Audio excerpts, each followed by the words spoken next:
పూలు ఎన్ని రకాల పూలు ఉన్నాయి. ఈ పూలల్లో అసలు మనం నిజంగా ఆశ్చర్యపోవాలి. మనం ఎన్ని రకాల రంగులు తయారు చేసినా, ఎన్ని ప్లాస్టిక్ పూలు చూసినా, అసలు ఈ సహజమైన పూలల్లో అసలు ఇన్ని రంగులు ఎక్కడి నుంచి వచ్చినాయండి? ఇంత పుప్పొడి ఎక్కడి నుంచి వచ్చింది? అంత సుకుమారం ఎక్కడి నుంచి వచ్చింది ఆ పూలల్లో?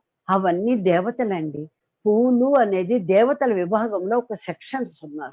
వాళ్ళందరూ దేవతలు పూలుగా పుట్టారు. వాళ్ళు తమ తమ జ్ఞానాన్ని, తమ సౌరభాన్ని, తమ సువాసనని, తమ యొక్క శక్తిని, అందాన్ని అన్నిటిని కలబోసి ఒక గులాబీ, ఒక మల్లి, ఒక విరజాజి, ఒక ఎన్ని రకాలైన వాసన పువ్వులు, అందమైన పువ్వులు, రంగురంగుల పువ్వులు, ఉద్యానవనాలు, నందనవనాలు. ప్రతి ఇంట్లో ఒక చక్కటి వాసన వచ్చే ఒక పువ్వు చెట్టుని పెట్టుకోవాలి.